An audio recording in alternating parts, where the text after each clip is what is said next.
Yo, brother, you're all on location with a geek. I'm Mark, aka the Little Black Dude, and I have here one of the guests from Derpycon 2019. Would you introduce yourself, please? I am Fiaura the Tank Girl. I blow stuff up.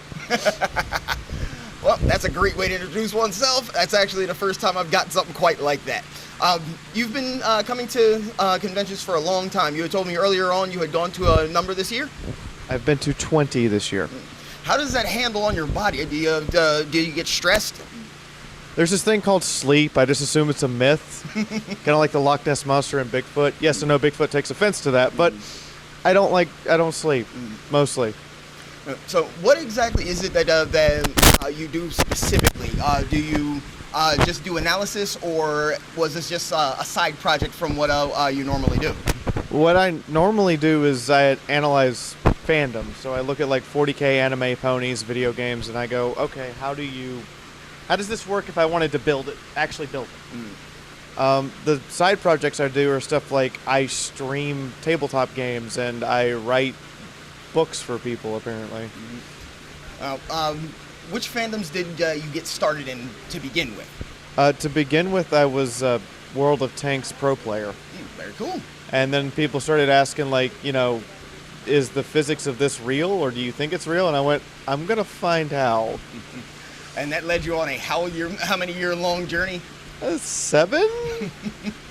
Now, you had said that you had taken a number of postgraduate courses. How many were there? I've taken 69 total postgraduate courses.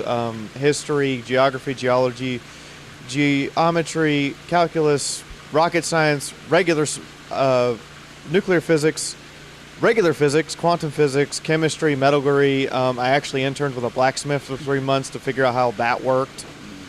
Now, so you see, education is a part of fandom as well. Now, the name, Fiaura the Tank Girl. Yes. When I first heard it, I'm thinking, I wonder if she was a fan of the comic Tank Girl. Now I'm pretty sure that's not the case. Am I correct? No, I am a fan. I actually still get a copy of the comic every month delivered to my house. Very cool. Very cool. When I was at your panel earlier on, you were talking about Battletech. You spent a lot of time playing the games? Yes. Very cool. Northwind Highlanders or go home. What is your favorite mech from that game? My favorite mech from Battletech is, so there's this little 25-ton clan mech called a Crimson Hawk. Mm-hmm. The Inner Sphere got this idea to strip all the clan parts out and give it 2 claws and a big laser. So it runs around and it punches things, and people go, oh, it's a little 25-ton mech. How bad could it be? And then it punches you like a 100-ton Atlas, and you go, smite that. So I'm seeing that you enjoy annoying people in games like that. Yes. That is a wonderful thing whenever it comes down to it, because multiplayer games, you have to have some kind of advantage, no matter what it is. Well, advantage, yes, but if you can find a way to make your advantage fun... And isn't that the point of playing games to begin with, is to have fun? Usually. One more thing I did definitely want to bring up. When I was at the panel, you had shown some scenes from Zoids. There were a couple of versions of the Liger Zero, the white one that you had up there. I don't think anybody was really thinking about this, but there was one called the Liger Zero Panzer, which was literally too heavy to move. Which would make sense. I mean, when you're talking about a 4-legged mech the size of a 4-story building moving, I'm expecting it to go like 12 miles an hour, not Mach 3. I can definitely agree with that. But the Panzer, when it comes out of its station, literally cannot move at all. According to the calculations that you had shown, it seems like that in and of itself was just, okay, we realize this is ridiculous. What is your opinion there? Well, if it can't move, I mean, it's just a giant stationary target. And since the beginning of World War II, we've proven stationary static targets are not a good thing because you can just go around. Oh, man. Now, one of the things I'm still loving is the lab coat. We had talked about it a little bit earlier. Could you tell my friends here about it? So, this started as when you work as a professor and you actually have to go into labs, they don't provide a lab coat. You're supposed to buy one, and therefore it's yours. So I kept it after I stopped teaching, and then I wore it to a convention one time as a joke. And while I was wearing it, like, somebody looked at me and said, "Can I sign your coat?" I guess. And then a couple of other guests of the convention looked over and went, "Can we sign it too?" Okay. So that's just how it started. So people who are either guests of the convention or my close friends, I'm like, "Here, sign the coat." You had also told me that you auctioned off the first one of these that you had? Yes, I auctioned the first one off at BabsCon. It had accumulated 2.5 years of signatures and a bunch of con swag, and was like, "Here, auction it." And and the auctioneer looks at me and goes, "Are you sure? Like, I always see you in this thing." And then I hold up a blank fresh one. I'm like, "I'm starting a new one." So, will you be keeping this one, or will you be auctioning this off as well? I think this is mine. Okay. Nothing wrong with that. The pony fandom that you got going on as well. I am going to be attending your panel. That's going to be on Saturday, correct? About why the brony fandom exists. Is there a specific reason why you started researching that, or was it just a fun topic in your mind? So, when I was an undergrad, the way I paid for undergrad was I was in the University of Delaware acting troupe. So I did Shakespearean plays and stuff.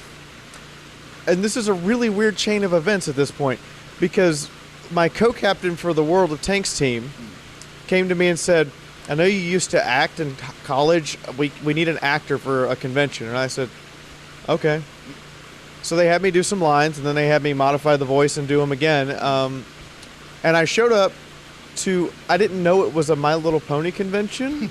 I just knew I was supposed to come and play their villain mascot. Oh, lovely.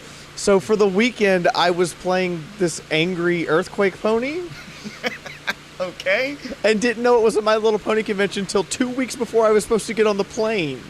Okay. You would think that's something you're supposed to know.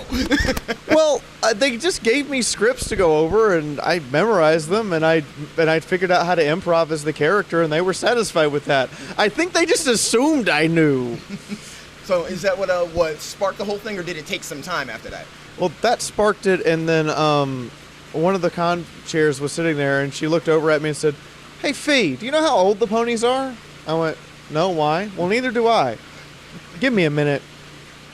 2 days later, and no sleep, she comes in and goes, "How long have you been on my couch?" "About 3 days."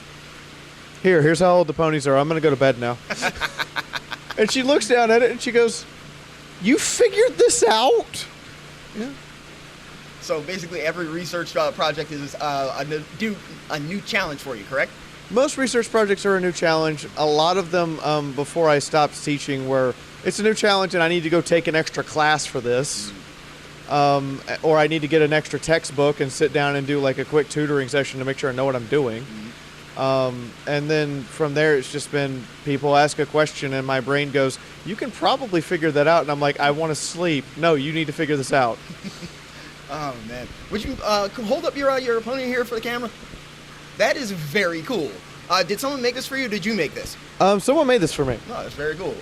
It's Fallout, correct? Yeah. Yes. Could you? You had written a fanfic about Fallout Equestria. Is that correct? Legally, I'm supposed to call it parody. Okay, that works.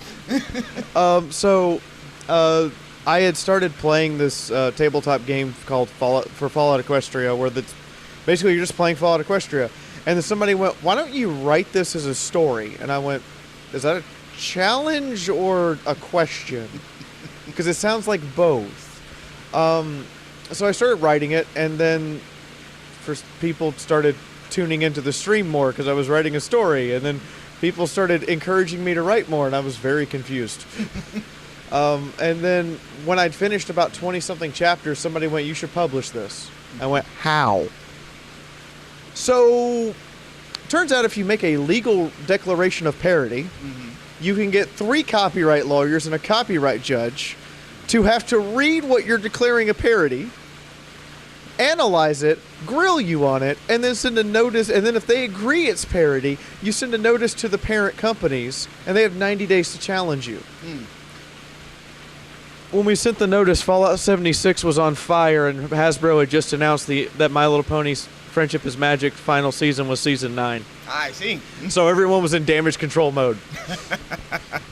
And 90 days later, we sent them the notice that said, "You failed to challenge, so thanks." And so the rest is history. At this point, yes, I am now publishing a book series called Fallout Equestria Dead Tree. And a second book comes out next week. That is very interesting. Can you tell us where we can find you online?